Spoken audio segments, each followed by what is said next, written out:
Okay, దేవునికి స్తోత్రాలు. ఈరోజు పరిశుద్ధ బైబిల్ గ్రంథంలో నుండి యోహాను సువార్త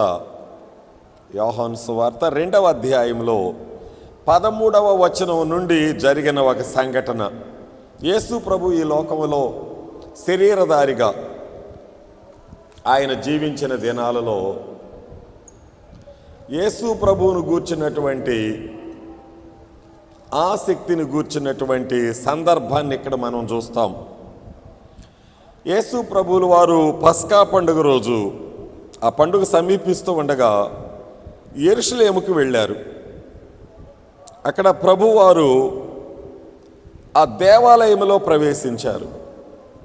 దేవాలయంలో ప్రార్థన, విజ్ఞాపన, బోధించటం, ఆరాధించటం ఇవన్నీ కనబడాలి.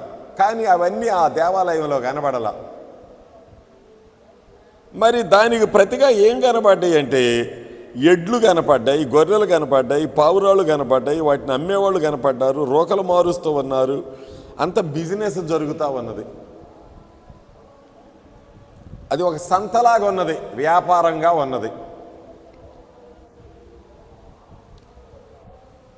యేసు ప్రభు వారు ఏం చేశారు అంటే ఈ సంతను చూసి చాలా దుఃఖపడ్డాడు, చాలా బాధపడ్డాడు.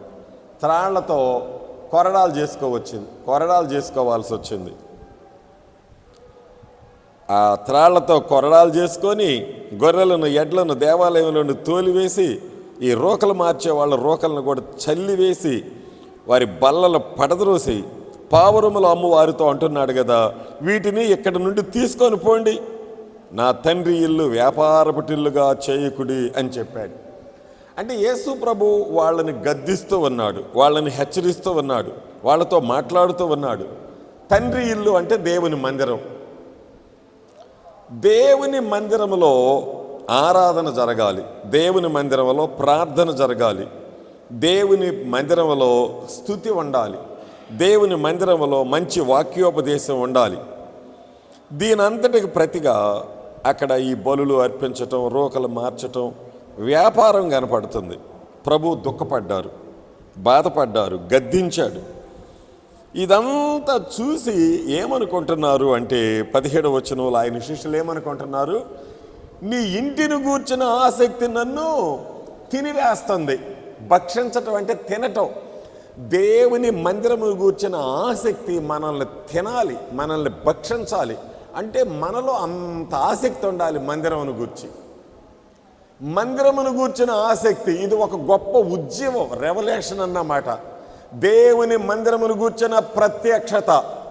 మందిరంలో ఆరాధన జరగాలి, మందిరంలో ప్రార్థన జరగాలి, మందిరంలో ఉపదేశం ఉండాలి, మందిరంలో ఇవన్నీ కూడా జరగాలి. వాటికి ప్రతిగా ఈ యొక్క బిజినెస్ జరగకూడదు.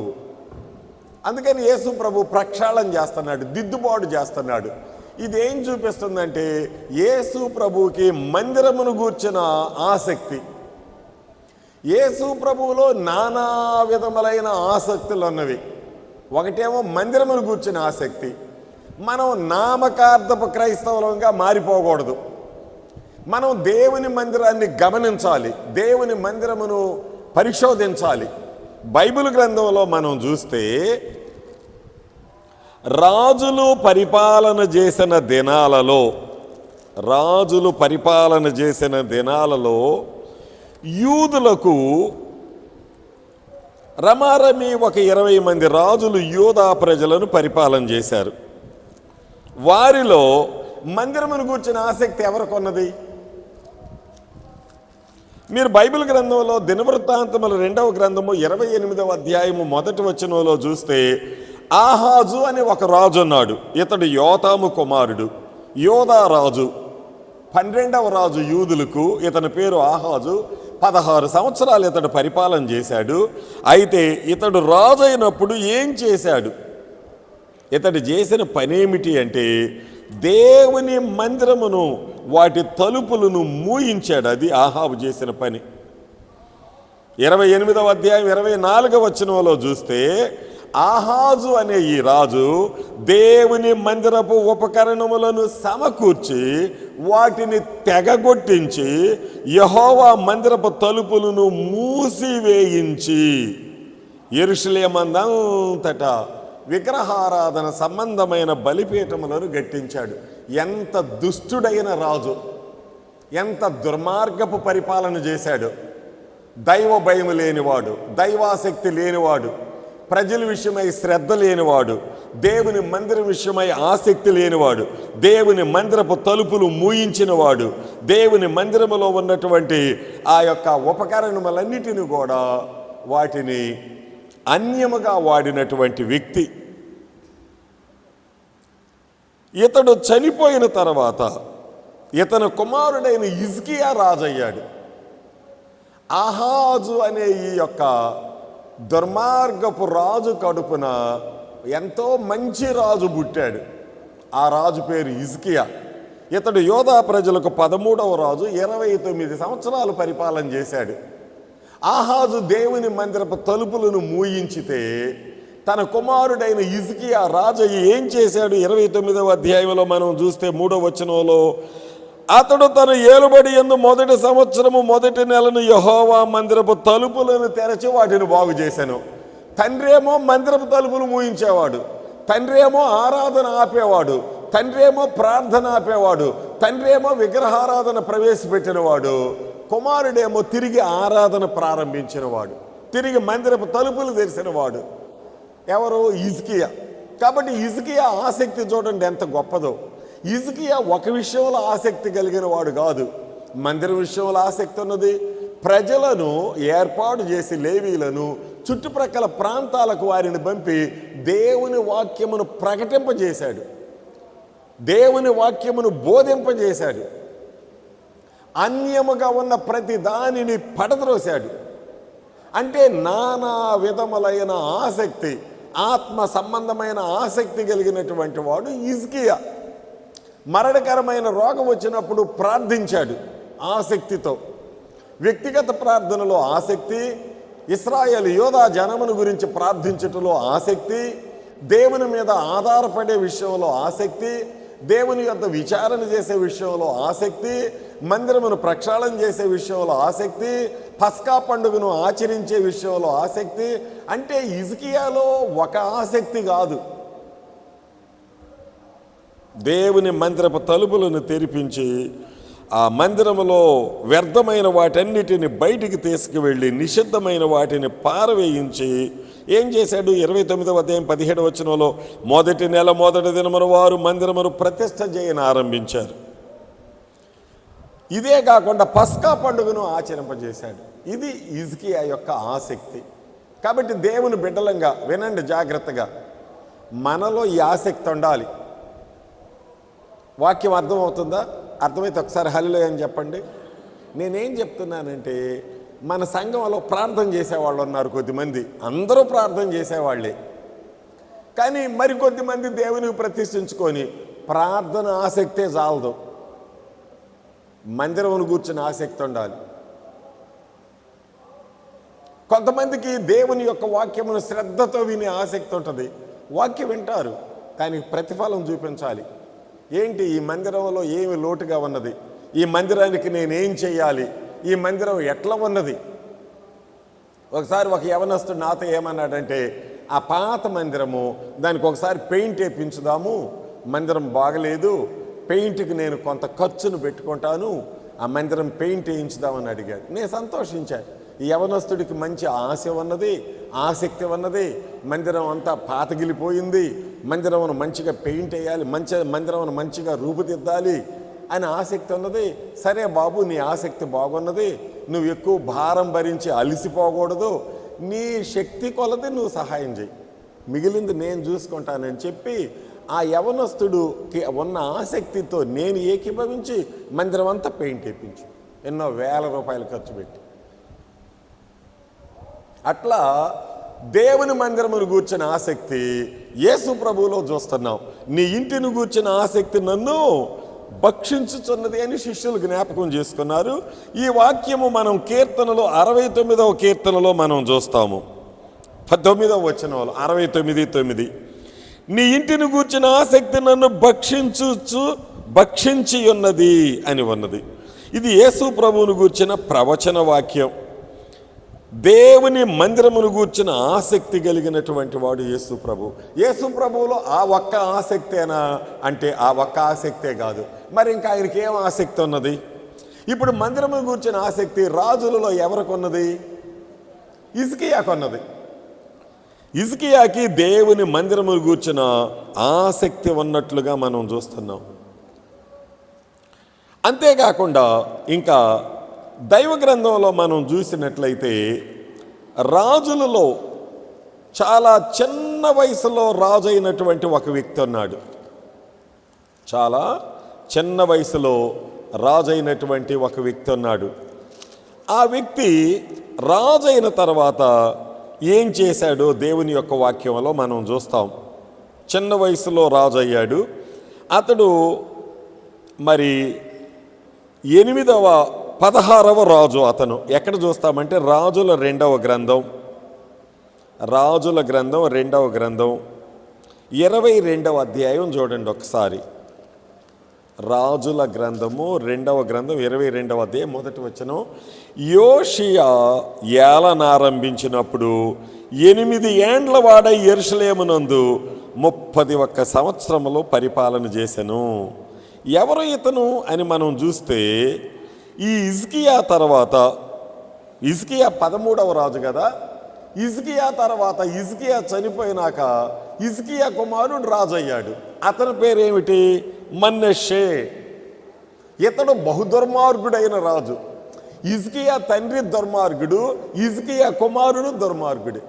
న్యాయమైన పరిపాలన చేయలేదు. దైవ భయం లేనివారు, భక్తి లేనివారు, చాలా దేవునికి విరోధంగా జీవించారు. కనుక ఇక్కడ హిజ్కియా తండ్రి ఆహాజు, హిజ్కియా కుమారుడు మనష్షే, వీళ్ళిద్దరు కూడా చాలా దేవునిని దుఃఖపరిచి దేవుని ఆజ్ఞలను అతిక్రమించి ఇశ్రాయేలీలను పాపములోనికి దింపినటువంటి వారు. వీళ్ళు ఎలాంటి వారు అంటే 21వ అధ్యాయం 16వ వచనం రాజుల 2వ గ్రంథంలో, మరియు మనష్షే యెహోవా దృష్టికి చెడు నడత నడిచి యోధా వారిని పాపములో దింపిన యెరూషలేము ఈ కొన నుండి ఆ కొన వరకు రక్తముతో నిండినట్లు నిరపరాధుల రక్తమును బహుగా ఒలికించిన వ్యక్తి.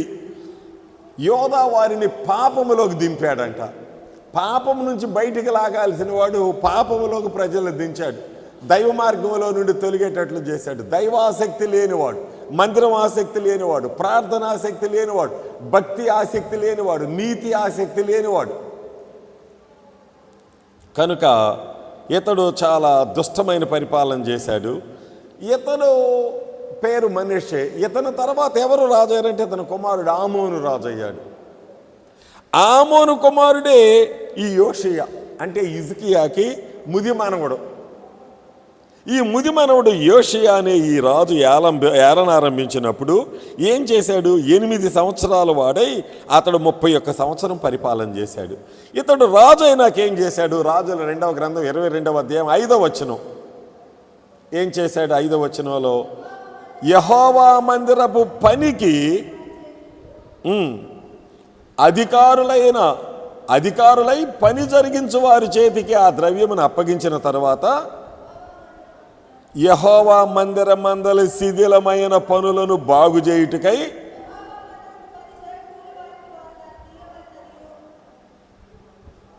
అంటే ఇది మైక్లో అయితేనే బాగుంటుంది.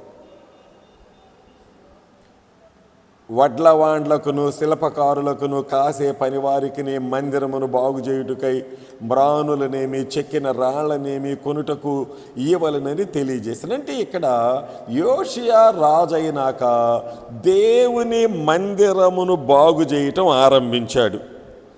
ఈ మందిరము నిర్మాణము జరిగి రమారమి ఒక 395 సంవత్సరాలు అవుతుంది మందిరం నిర్మించి.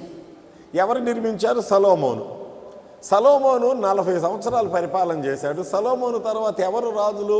రాజ్యాలు చీలిపోయినాయి. సలోమోను కుమారుడు రెహబాము రాజు అయ్యాడు. రెహబాము మొదలుకొని ఈ యోషియా 16వ రాజు. 16 మంది రాజులు పరిపాలన చేశారు. సుమారు 395 సంవత్సరాలు మందిరం నిర్మించి. 395 సంవత్సరాలకి మందిరం ఎట్లా ఉంటుందో మీరు చెప్పండి, ఎట్లా ఉంటుంది? మరి మిగిలిన రాజులు ఏం చేశారు? ఈ రాజు ఏం చేస్తున్నాడు? రాజు అయ్యి దేవుని మందిరము ఎక్కడెక్కడ పాడైపోయిందో అదంతా తిరిగి బాగు చేయాలనే ఆసక్తి, ఎక్కడ మందిరం శిథిలమైపోయింది, ఎక్కడ మందిరం పాడైపోయింది, అదంతా తిరిగి రిపేర్ చేసి మందిరాన్ని పునరుద్ధరించాలి, మందిరాన్ని బాగు చేయాలి అనే ఆసక్తి ఈ రాజులో మనం చూస్తున్నాం. దేవుని మందిర నిర్మాణమును గూర్చిన ఆసక్తి, మందిరమును బాగు చేయాలి అనే ఆసక్తి, ఇది ఎంత మంచి ఆసక్తి! కనుక యేసు ప్రభువులో మనం ఈ ఆసక్తి చూస్తున్నాం. ఏ ఆసక్తి చూస్తున్నాం? దేవుని మందిరమును గూర్చిన ఆసక్తి. కాబట్టి విశ్వాసులంగా, దేవుని బిడ్డలంగా మనం సంవత్సరాలు గడిచిపోతాయి, అలవాటు పడకూడదు. గురువారం ప్రార్థనకి, శనివారం ప్రార్థనకి, ఆదివారం ప్రార్థనకి రావటం పోవటం అట్లా అలవాటు కాకూడదు. ప్రార్థనకు రావాలి. నానా విధములైన ఆసక్తులలో ఒకసారి మందిరాన్ని చూడాలి. మందిరం ముందు ఏంటి, మందిరం ప్రక్కన ఏమిటి, మందిరం వెనక, మందిరం లోపలేమిటి, ఈ మందిరం విషయం ఎట్లా, ఈ మందిరం బాగున్నదా, ఏం చేయాలి అని మందిరం కొరకైన శ్రద్ధ, మందిరం కొరకైన ఆసక్తి, మందిరం కొరకైన పట్టుదల ఉండాలి. వినండి, అటు గోడ ప్రక్క ఉన్నవాళ్ళు తలలు ఎత్తి కళ్ళు తెరిచి వినండి, తలలు దించగాకండి జాగ్రత్తగా. ఈ మందిరమును గూర్చిన ఆసక్తి ఉండాలి. యేసు ప్రభువులో మందిరమును గూర్చిన ఆసక్తి ఉన్నది. ఇప్పుడు మనం కొద్ది నిమిషాల్లో ముగించడానికి ముందు అపోస్తలుడైన పౌలు గారు ఏమని చెప్తాడు? రోమీలకు రాసిన పత్రికలో కూడా ఆసక్తి విషయమై మందమతులుగా ఉండవద్దు, ఆసక్తి విషయంలో మందులుగా ఉండకుండా ఆత్మయందు మీరు తీవ్రంగా ఉండండి అన్నాడు. ఏ ఆసక్తి? మందిర విషయం ఆసక్తి. ఇంకా రెండవది, యేసు ప్రభువులు ఇంకా ఏం ఆసక్తి ఉన్నదో చూడండి. మీకు తెలిసిన విషయాలు మరలా జ్ఞాపకం చేస్తున్నాం. మార్కు సువార్త 1వ అధ్యాయం 35వ వచనంలో చూస్తే, ఇంకా చాలా రాత్రి ఉండగా ఆయన పెందలకడ లేచి బయలుదేరి అరణ్య ప్రదేశమునకు వెళ్ళి అక్కడ ప్రార్థన చేయుచుండెను. ఇది ఏమి ఆసక్తి అంటే ఇది ప్రార్థన ఆసక్తి. వినాలి. మీ ప్రక్కన వాళ్ళని గమనించండి, కొంచెం వాళ్ళు వినేటట్లు చూడండి, వాక్యం వినేటట్లు చూడండి. ఏం ఆసక్తిని ఇక్కడ మనం చూస్తున్నాం? ప్రార్థన ఆసక్తి. ఇది చూడండి. అంటే ఒకటేమో మందిరమును గూర్చిన ఆసక్తి, ఇంకొకటేమో ప్రార్థన ఆసక్తి. కనుక ఆయన ఏం చేసేవాడు? పెందలకడి వెళ్ళి ప్రార్థన చేసేవాడు. కాబట్టి మనకి ఒక ఆసక్తే చాలదు. మనం అన్ని విషయాల్లో, అంటే పరిశుద్ధాత్మ దేవుడు అన్ని విషయాలలో మనం ముందుకెళ్ళేటట్లు నడిపిస్తాడు. అన్ని విషయాలలో ముందుకెళ్ళాలి. మందిరం విషయమైన ఆసక్తి ఉండాలి, ప్రార్థన విషయమైన ఆసక్తి ఉండాలి, ప్రార్థనకు వచ్చే విషయమైన ఆసక్తి ఉండాలి. కొంతమంది ప్రార్థనకు వస్తారు కానీ ఎప్పుడో ఒకప్పుడు వస్తారు, టయానికి రారు. ఆ విషయంలో ఆసక్తి లేని వారు వాళ్ళు. ట్రైన్ పోయినాక ట్రైన్ కోసం వస్తే ఎంత నష్టమో, పాటలు అయిపోయినాక వస్తారు కొంతమంది. అది ఎంత తప్పు! అది అసలు దేవుడు సహించలేనిది. అది అసలు క్రమశిక్షణ లేని వారి పద్ధతి అది. ఇంకంతకంటే నేనేం చెప్పలేను. నేను కఠినమైన మాట ఒకటి వాడుతున్నాను. కొంతమంది అద్దు ఆపులేని భక్తి చేస్తారన్నమాట. అది ఏదో ఒక భక్తి, భయం లేని భక్తి, శ్రద్ధ లేని భక్తి. వాళ్ళకి ఇష్టం వచ్చినప్పుడు రావటం, ఇష్టం లేకపోతే రాకపోవటం. ఆ భక్తి ద్వారా నీకే ప్రయోజనం లేదు. నీ భక్తిలో ఒక క్రమశిక్షణ ఉండాలి, ఒక శ్రద్ధ ఉండాలి, ఒక పట్టుదల ఉండాలి. బైబిల్ ఏమన్నదో తెలుసా? యెహోవా కార్యమును అశ్రద్ధగా చేయవారు శాపగ్రస్తులు అవుతారని ఉన్నది. దేవుని కార్యం అంటే ఎంత పట్టుదల ఉండాలి.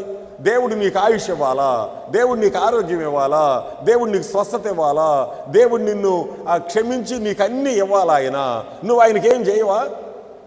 అసలు నువ్వు బ్రతుకుతుంది ఎవరి కోసం చెప్పండి? ఎవరి కోసం బ్రతుకుతున్నావు?